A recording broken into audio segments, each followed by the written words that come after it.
ప్రభువు నామానికి స్తోత్రం. ప్రతిరోజు వినడం ద్వారా ఒక సంవత్సరానికి బైబిల్ చదవడానికి ఈ ఛానల్ సహాయపడుతుంది. Please subscribe and support. హృదయపూర్వక ధన్యవాదాలు. నేటి వేద భాగం లేవీకాండము 27వ అధ్యాయము. మరియు యెహోవా మోషేకు ఇలాగ సెలవిచ్చెను, నీవు ఇశ్రాయేలీయులతో ఇట్లనుము, ఒకడు విశేషమైన మ్రొక్కుబడి చేసిన ఎడల నీవు నిర్ణయించిన వెల చొప్పున వారు యెహోవాకు దాని చెల్లింపవలెను. నీవు నిర్ణయింపవలసిన వెల ఏదనగా 20 ఏండ్లు మొదలుకొని 60 ఏండ్ల వయస్సు వరకు మగవానికి పరిశుద్ధ స్థలము యొక్క తులము వంటి 50 తులముల వెండి నిర్ణయింపవలెను. ఆడుదానికి 30 తులములు నిర్ణయింపవలెను.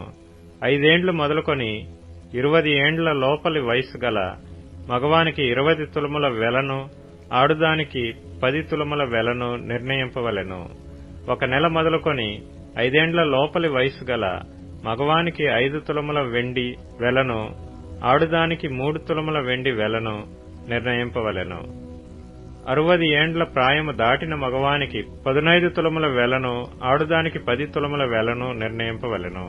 ఒకడు నీవు నిర్ణయించిన వెలను చెల్లింపలేనంత బీదవాడైన ఎడల అతడు యాజకుని ఎదుట నిలవవలెను. అప్పుడు యాజకుడు అతని వెలను నిర్ణయించును. రొక్కుకొనిన వాని కలిమి చొప్పున వానికి వెలను నిర్ణయింపవలెను. యెహోవాకు అర్పణముగా అర్పించు పశువులలో ప్రతి దానిని యెహోవాకు ప్రతిష్ఠితముగా ఎంచవలెను. అటి దానిని మార్చకూడదు. చెడ్డదానికి ప్రతిగా మంచిదానినైనను, మంచిదానికి ప్రతిగా చెడ్డదానినైనను, ఒకదానికి ప్రతిగా వేరొక దానిని ఇయ్యకూడదు. పశువుకు పశువును మార్చిన ఎడల అదియు దానికి మారుగా ఇచ్చినదియు ప్రతిష్ఠితమగును. జనులు యెహోవాకు అర్పింపకూడని అపవిత్ర జంతువులలో ఒక దానిని తెచ్చిన ఎడల ఆ జంతువును యాజకుని ఎదుట నిలవబెట్టవలెను. అది మంచిదైతేనేమి చెడ్డదైతేనేమి యాజకుడు దాని వెలను నిర్ణయింపవలెను. యాజకుడు వగు నీవు నిర్ణయించిన వెల స్థిరమగును. అయితే ఒకడు అట్టి దానిని విడిపించగోరిన ఎడల నీవు నిర్ణయించిన వెలలో 5వ వంతు వానితో కలపవలెను. ఒకడు తన ఇల్లు యెహోవాకు ప్రతిష్ఠితమగుటకై దానిని ప్రతిష్ఠించిన ఎడల అది మంచిదైనను చెడ్డదైనను యాజకుడు దాని వెలను నిర్ణయింపవలెను. యాజకుడు నిర్ణయించిన వెల స్థిరమగును. తన ఇల్లు ప్రతిష్ఠించిన వాడు దాని విడిపించగోరిన ఎడల అతడు నీవు నిర్ణయించిన వెలలో 5వ వంతు దానితో కలపవలెను. అప్పుడు ఆ ఇల్లు అతనిదగును. ఒకడు తన పిత్రార్జితమైన పొలములో కొంత యెహోవాకు ప్రతిష్ఠించిన ఎడల దాని చల్లబడు విత్తనముల కొల చొప్పున దాని వెలను నిర్ణయింపవలెను. పందుము యవల విత్తనములు 50 తులముల వెండి వెలగలది. అతడు సునాద సంవత్సరం మొదలుకొని తన పొలమును ప్రతిష్ఠించిన ఎడల నీవు నిర్ణయించు వెల స్థిరము. సునాద సంవత్సరమైన తరువాత ఒకడు తన పొలమును ప్రతిష్ఠించిన ఎడల యాజకుడు మిగిలిన సంవత్సరముల లెక్క చొప్పున అనగా మరుసటి సునాద సంవత్సరం వరకు వానికి వెలను నిర్ణయింపవలెను. నీవు నిర్ణయించిన వెలలో దాని వారడి తగ్గింపవలెను. పొలమును ప్రతిష్ఠించిన వాడు దాని విడిపింపగోరిన ఎడల నీవు నిర్ణయించిన వెలలో 5వ వంతును అతడు దానితో కలపవలెను. అప్పుడు అది అతనిదగును. అతడు ఆ పొలమును విడిపింపని ఎడలను, వేరొకనికి దాని అమ్మిన ఎడలను మరి అన్నటికి దాని విడిపింప వీలు కాదు. ఆ పొలము సునాద సంవత్సరమున విడుదల కాగా అది ప్రతిష్ఠించిన పొలము వలె యెహోవాకు ప్రతిష్ఠితమగును. ఆ స్వాస్థ్యము యాజకునిదగును. ఒకడు తాను కొనిన పొలమును అనగా తన స్వాస్థ్యములో చేరని దానిని యెహోవాకు ప్రతిష్ఠించిన ఎడల యాజకుడు సునాద సంవత్సరం వరకు నిర్ణయించిన వెల చొప్పున అతనికి నియమింపవలెను. ఆ దినమందే నీవు నిర్ణయించిన వెల మేర చొప్పున యెహోవాకు ప్రతిష్ఠితముగా దాని చెల్లింపవలెను. సునాద సంవత్సరమున ఆ భూమి ఎవని పిత్రార్జితమైనదో వానికి అనగా ఆ పొలమును అమ్మిన వానికి అది తిరిగి రావలెను. నీ వెలలన్నీయు పరిశుద్ధ స్థలము యొక్క వెల చొప్పున నిర్ణయింపవలెను. 1 తులము 20 చిన్నములు. అయితే జంతువులలో తొలిపిల్ల యెహోవాది కనుక ఎవడనూ దాని ప్రతిష్ఠింపకూడదు. అది ఎద్దైననేమి గొర్రె మేకల మందలోనిదైననేమి యెహోవాదగును. అది అపవిత్ర జంతువైన ఎడల వాడు నీవు నిర్ణయించు వెలలో 5వ వంతు దానితో కలిపి దాని విడిపింపవచ్చును. దాని విడిపింపని ఎడల నీవు నిర్ణయించిన వెలకు దాని అమ్మవలెను. అయితే మనుషులలో గాని జంతువులలో గాని స్వాస్థ్యమైన పొలములలో గాని తనకు కలిగిన వాటన్నిటిలో దేనినైనను ఒకడు యెహోవాకు ప్రతిష్ఠించిన ఎడల ప్రతిష్ఠించిన దానిని అమ్మకూడదు, విడిపింపనూ కూడదు. ప్రతిష్ఠించిన సమస్తము యెహోవాకు అతి పరిశుద్ధముగా ఉండును. మనుష్యులు ప్రతిష్ఠించు వాటిలో దేనినైనను విడిపింపక హతము చేయవలెను. భూధాన్యములలోనేమి వృక్షఫలములోనేమి భూఫలములన్నిటిలో 10% యెహోవా సొమ్ము, అది యెహోవాకు ప్రతిష్ఠితమగును. ఒకడు తాను చెల్లింపవలసిన 10% దేనినైనను విడిపింపగోరిన ఎడల దానిలో 5వ వంతును దానితో కలపవలెను. గోవులలోనే గాని గొర్రె మేకలలోనే గాని కోల క్రింద నడుచునన్నిటిలో 10% ప్రతిష్ఠితమగును. అది మంచిదో చెడ్డదో పరిశోధింపకూడదు, దాని మార్చకూడదు. దాని మార్చిన ఎడల అదియు దానికి మారుగా నిచ్చినదియు ప్రతిష్ఠితములగును. అట్టి దాన్ని విడిపింపకూడదని చెప్పుము. ఇవి యెహోవా సీనాయి కొండ మీద ఇశ్రాయేలీయుల కొరకు మోషేకు ఇచ్చిన ఆజ్ఞలు. అపోస్తలుల కార్యములు 17వ అధ్యాయము. వారు అంఫీపొలి అపొల్లోనియ పట్టణముల మీదుగా వెళ్లి తెస్సలోనికకు వచ్చిరి. అక్కడ యూదుల సమాజ మందిరమొకటి ఉండెను గనక పౌలు తన వాడుక చొప్పున సమాజపు వారి యొద్దకు వెళ్లి, క్రీస్తు శ్రమపడి మృతులలో నుండి లేచుట ఆవశ్యకమనియు నేను మీకు ప్రచురము చేయు యేసే క్రీస్తయ్యున్నాడనియు లేఖనములలో నుండి దృష్టాంతముల నెత్తి విప్పి చెప్పుచు వారితో 3 విశ్రాంతి దినములు తర్కించుచుండెను. వారిలో కొందరును భక్తిపరులగు గ్రీసు దేశస్థులలో చాలా మందియు ఘనత గల స్త్రీలలో అనేకులను ఒప్పుకొని పౌలుతోనూ శీలాతోనూ కలిసికొనిరి. అయితే యూదులు మత్సరపడి పనిపాటులు లేక తిరుగు కొందరు దుష్టులను వెంటబెట్టుకుని గుంపు కూర్చి పట్టణమెల్లా అల్లరి చేయుచు యాసోను ఇంటి మీద పడి వారిని జనుల సభ ఎదుటికి తీసుకొని వచ్చుటకు యత్నము చేసిరి.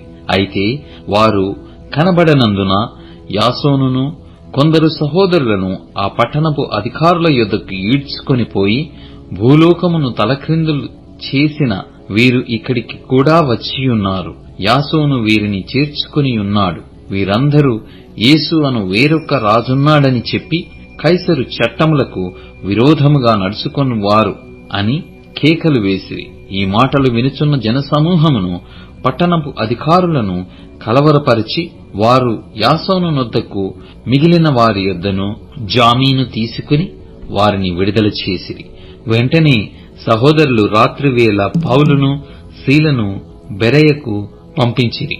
వారు వచ్చి యూదుల సమాజ మందిరంలో ప్రవేశించిరి. వీరు దెస్సలోనికలో ఉన్న వారి కంటే ఘనులయ్యుండిరి గనక ఆసక్తితో వాక్యమును అంగీకరించి పౌలును శీలయును చెప్పిన సంగతులు అలాగున్నవో లేవో అని ప్రతిదినమును లేఖనములు పరిశోధించుచూ వచ్చిరి. అందుచేత వారిలో అనేకులు ఘనత గల గ్రీసు దేశస్థులైన స్త్రీలలోనూ పురుషులలోనూ చాలా మందియు విశ్వసించిరి. అయితే బెరయాలో కూడా పౌలు దేవుని వాక్యము ప్రచురించుచున్నాడని దెస్సలోనికలో ఉండు యూదులు తెలుసుకొని బెరియాలో కూడా పౌలు దేవుని వాక్యము ప్రకటించుచున్నాడని దెస్సలోనికలో ఉండు యూదులు తెలుసుకుని అక్కడికిని వచ్చి జనసమూహములను రేపి కలవరపరచిరి. వెంటనే సహోదరులలో పౌలును సముద్రము వరకు వెళ్లమని పంపిరి. అయితే శీలయు తిమోతియు అక్కడనే నిలిచిపోయిరి. పౌలును సాగనంపి వెళ్లిన వారు అతనిని ఏథెన్సు పట్టణమున వరకు తోడుకొని వచ్చి శీలయు తిమోతియు సాధ్యమైనంత శీఘ్రముగా అతని యొద్దకు రావలెనని ఆజ్ఞ పొంది బయలుదేరిపోయిరి. పౌలు ఏథెన్సులో వారి కొరకు కనిపెట్టికొనియుండగా ఆ పట్టణము విగ్రహములతో నిండియుండుట చూచినందున అతని ఆత్మ పరితాపము పట్టలేకపోయెను. కాబట్టి సమాజ మందిరములలో యూదులతోనూ భక్తిపరులైన వారితోనూ ప్రతి దినమున సంత వీధిలో తన్ను కలిసికొని వారితోనూ తర్కించుచూ వచ్చెను. ఎపికురేయులలోనూ స్తోయికులలోనూ ఉన్న కొందరు జ్ఞానులు అతనితో వాదించిరి. కొందరు ఈ వదరుబోతు చెప్పునది ఏమిటని చెప్పుకొనిరి. అతడు యేసును గూర్చియు పునరుత్థానమును గూర్చియు ప్రకటించెను గనక మరికొందరు వీడు అన్య దేవతలను ప్రచురించుచున్నాడని చెప్పుకొనిరి. అంతట వారు అతని వెంటబెట్టుకొని అరేయోపగు అను సభ యొద్దకు తీసుకొనిపోయి, నీవు చేయుచున్న ఈ నూతన బోధ ఎట్టిదో మేము తెలుసుకొనవచ్చునా? కొన్ని క్రొత్త సంగతులు మా చెవులకు వినిపించుచున్నావు గనక వీటి భావమేమో మేము తెలుసుకొనగోరుచున్నామని చెప్పిరి. ఏథెన్సు వారందరూ అక్కడ నివసించు పరదేశులను ఏదో యొక్క క్రొత్త సంగతి చెప్పుట యందును వినుట యందును మాత్రమే తాము కాలము గడుపుచుండువారు. పౌలు అరేయోపగు మధ్య నిలిచి చెప్పినదేమనగా, ఏథెన్సు వారలారా, మీరు సమస్త విషయములలో అతి దేవతాభక్తి గలవారయున్నట్టు నాకు కనబడుచున్నది. నేను సంచరించుచు మీ దేవతా ప్రతిమలను చూచుచుండగా ఒక బలిపీఠము నాకు కనబడెను. దానిమీద తెలియబడని దేవునికి అని వ్రాయబడియున్నది. కాబట్టి మీరు తెలియక దేనియందు భక్తి కలిగియున్నారో దానినే నేను మీకు ప్రచురపరచుచున్నాను. జగత్తును అందలి సమస్తమును నిర్మించిన దేవుడు తానే ఆకాశమునకును భూమికిని ప్రభువైయున్నందున హస్తకృతములైన ఆలయములలో నివసింపడు. ఆయన అందరికిని జీవమును ఊపిరిని సమస్తమును దయచేయువాడు గనక తనకు ఏదైనను కొదవయున్నట్టు మనుషుల చేతిలో సేవింపబడువాడు కాడు. మరియు యావత్ భూమి మీద కాపురముండుటకు ఆయన యొకని నుండి ప్రతి జాతి మనుష్యులను సృష్టించి, వారు ఒకవేళ దేవునిని తడవులాడి కనుగొందురేమోయని తన్ను వెదుకు నిమిత్తము నిర్ణయకాలమున వారి నివాస స్థలము యొక్క పొలిమేరలను ఏర్పరచెను. ఆయన మనలో ఎవనికిని దూరముగా ఉండువాడు కాడు. మనమాయన యందు బ్రతుకుచున్నాము, చలించుచున్నాము, ఉనికి కలిగియున్నాము. అటువలే మనమాయన సంతానమని మీ కవీశ్వరులలో కొందరును చెప్పుచున్నారు. కాబట్టి మనము దేవుని సంతానమయ్యుండి మనుషుల చమత్కార కల్పనల వలన మల్చబడిన బంగారమునైనను వెండినైనను రాతినైనను దేవత్వము పోలియున్నదని తలంపకూడదు.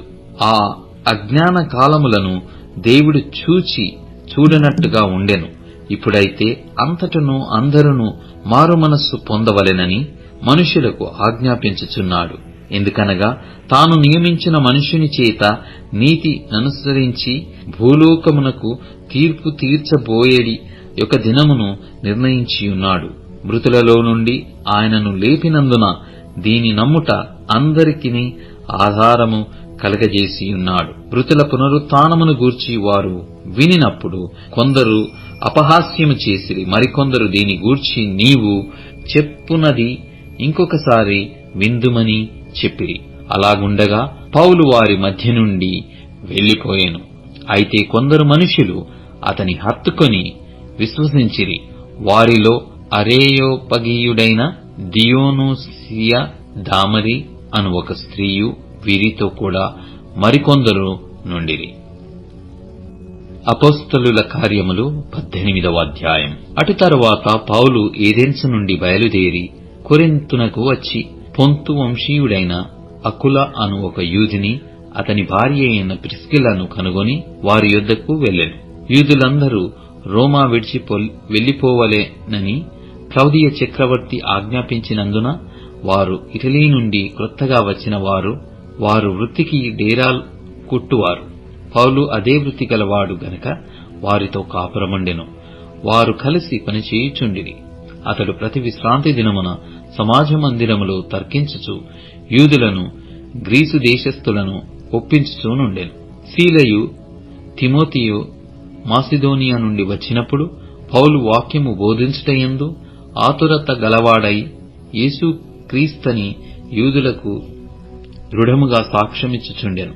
వారు ఎదురాడి దూషించినప్పుడు అతడు తన వస్త్రములు దులుపుకొని, మీ నాశనమునకు మీరే ఉత్తరవాదులు, నేను నిర్దోషిని, ఇక మీదట అన్యజనుల యొద్దకు పోవుదనని వారితో చెప్పి అక్కడి నుండి వెళ్లి దేవుని యందు భయభక్తి గల తీతియు యూస్తు అను ఒకని ఇంటికి వచ్చెను.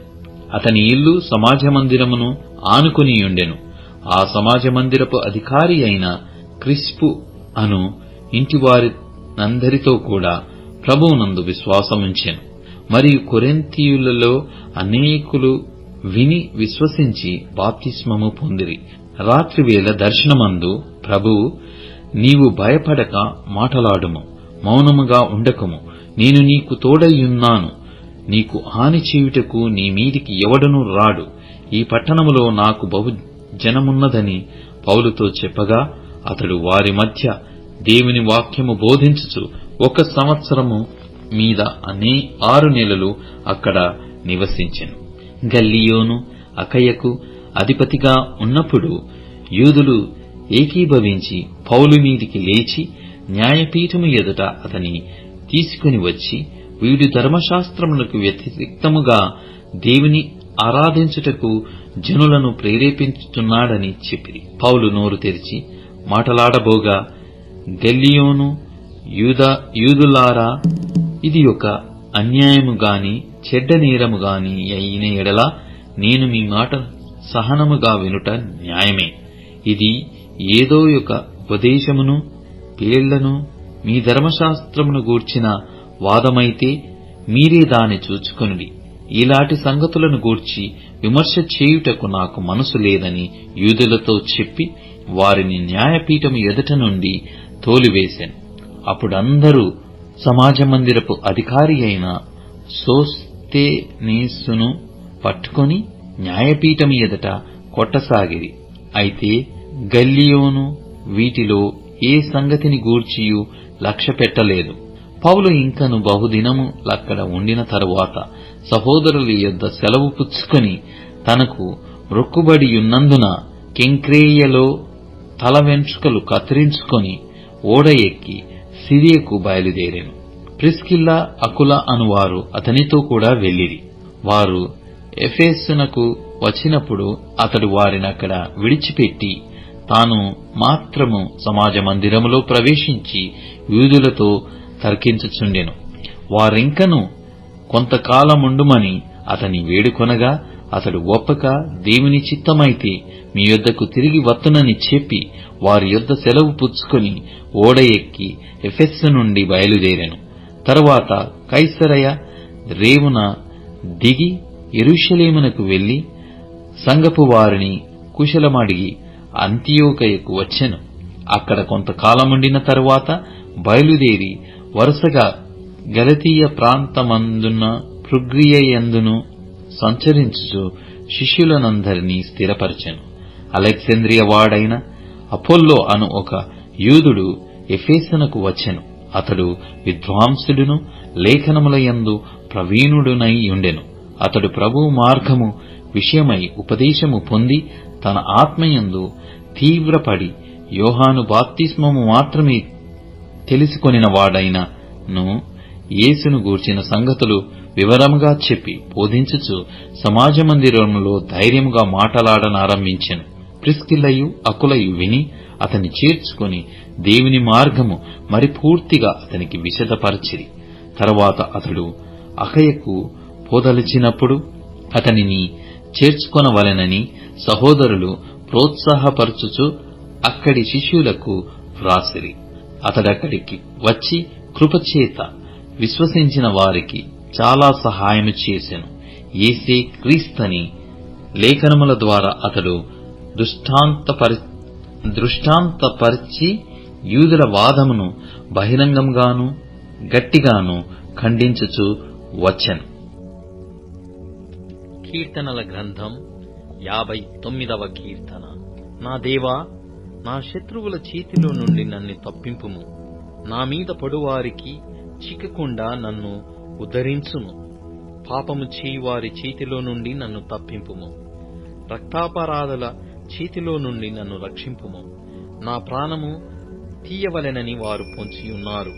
యెహోవా, నా దోషమును బట్టి కాదు, నా పాపమును బట్టి కాదు, ఊరకయే బలవంతులు నా పైని పోగుబడియున్నారు. నా యందు ఏ అక్రమమును లేకున్నను వారు పరుగులెత్తి సిద్ధపడుచున్నారు. నన్ను కలిసికొనుటకై మేల్కొనుము. సైన్యములకధిపతియగు యెహోవావైన దేవా, ఇశ్రాయేలు దేవా, అన్యజనులందరినీ శిక్షించుటకై మేల్కొనుము. అధిక ద్రోహులలో ఎవరిని కనికరింపకము. సాయంకాలమున వారు మరల వచ్చెదరు. కుక్కవలే మురుగుచు పట్టణము చుట్టూ తిరుగుదురు. వినువారెవరునూ లేరనుకొని వారు తమ నోట నుండి మాటలు వెళ్లగక్కుదురు. వారి పెదవులలో కత్తులున్నవి. యెహోవా, నీవు వారిని చూచి నవ్వుదువు. అన్యజనులందరినీ నీవు అపహసించుదువు. నా బలమా, నీ కొరకు నేను కనిపెట్టుకొనుచున్నాను.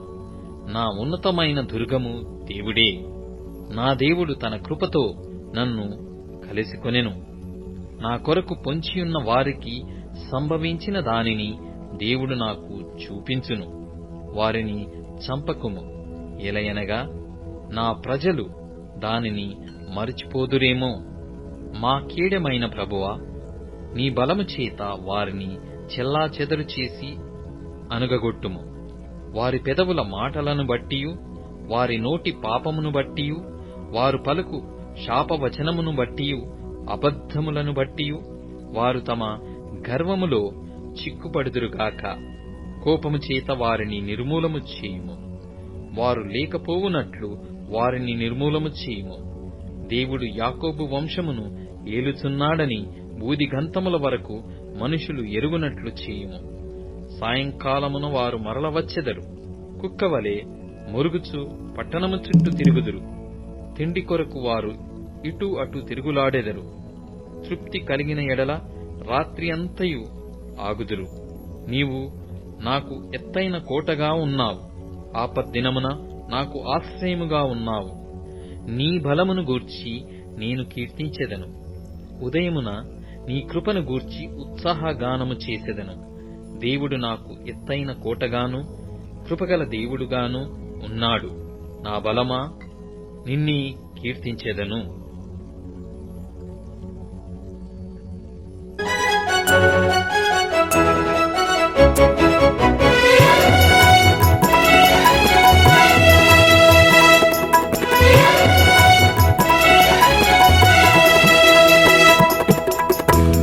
గీతం పాడుటకు వేగముగా నీవు రారా, నాతో రారా.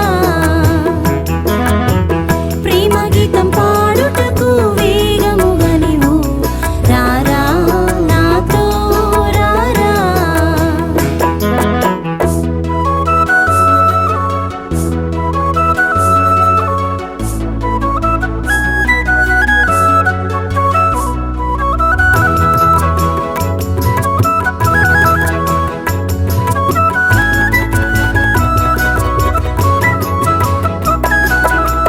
పాపశాపరోగములు కల్వరిలో తీర్చుటకు, పాపశాపరోగములు కల్వరిలో తీర్చుటకు ప్రేమ బలి అర్పించిన దేవసుతునకు స్తుతి స్తుతి స్తుతి. ప్రేమ బలి అర్పించిన దేవసుతునకు స్తుతి స్తుతి స్తుతి. ప్రేమ గీతం పాడుటకు వేగముగా నీవు రారా, నాతో రారా. ప్రేమ గీతం పాడుటకు వేగముగా నీవు రారా, నాతో రారా.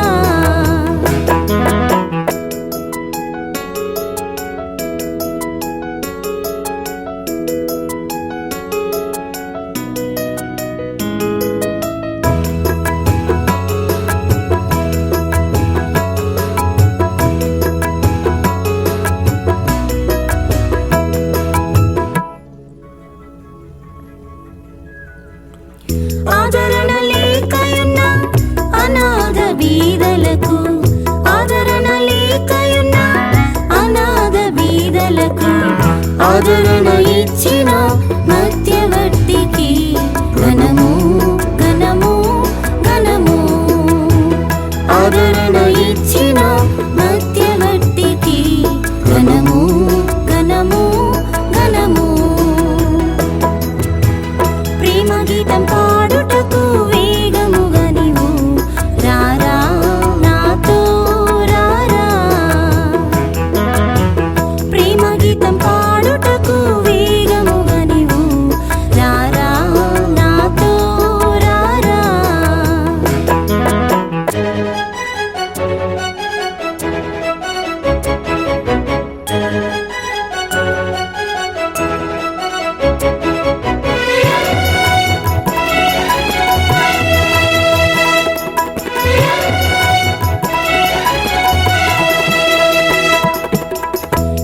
సిలువ ఎత్తుకొని కల్వారి మార్గమున, ప్రేమ సిలువ ఎత్తుకొని కల్వారి మార్గమున సేవ చేయ శక్తినిచ్చిన ప్రేమ రాజుకు మహిమా మహిమా మహిమా.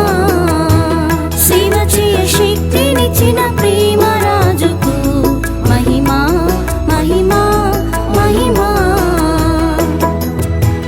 ప్రేమ గీతం పాడుటకు వేగముగా నీవు రారా నాతో రారా. ప్రేమ గీతం పాడుటకు వేగముగా నీవు రారా నాతో రారా.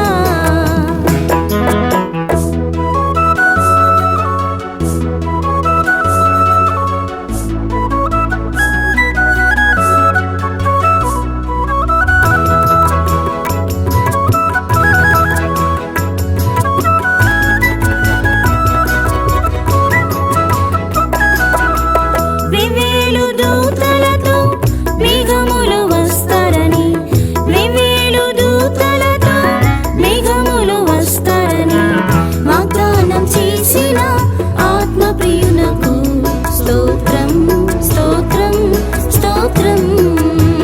వాగ్దానం చేసిన ఆత్మప్రియునకు స్తోత్రం స్తోత్రం స్తోత్రం.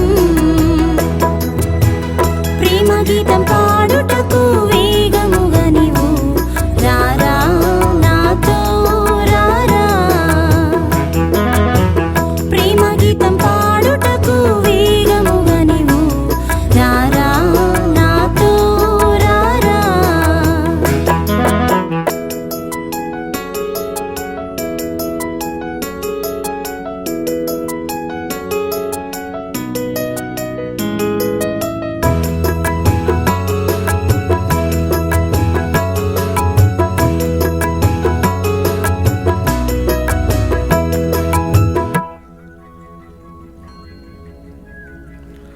వేయేండ్ల పరిపాలన శుద్ధులతో చేయుటకు, వేయేండ్ల పరిపాలన శుద్ధులతో చేయుటకు ప్రేమ స్వరూపుడిచిన మాట నిత్యము సత్యం సత్యం నిత్యం.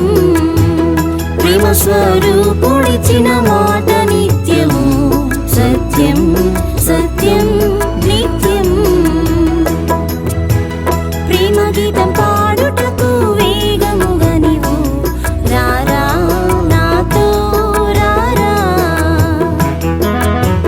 ప్రేమ గీతం పాడుటకు వేగముగా నీవు రారా నాతో రారా.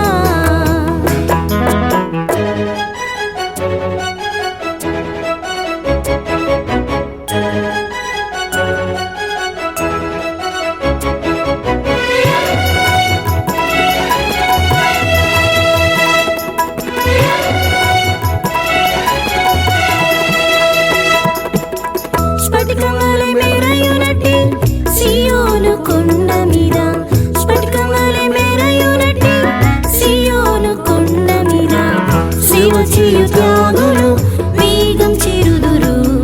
ఆమేన్ ఆమేన్ ఆమేన్. సేవ చేయు త్యాగులు వేగం చేరుదురు. ఆమేన్ ఆమేన్ ఆమేన్. ప్రేమ గీతం పాడుటకు వేగముగా నీవు రారా నాతో రారా. ప్రేమ గీతం పాడుటకు వేగముగా నీవు రారా నాతో. ఇప్పుడు tune in, Spotify, Amazon music మరియు యూట్యూబ్ మ్యూజిక్ లో కూడా అందుబాటులో ఉంది. Please follow us.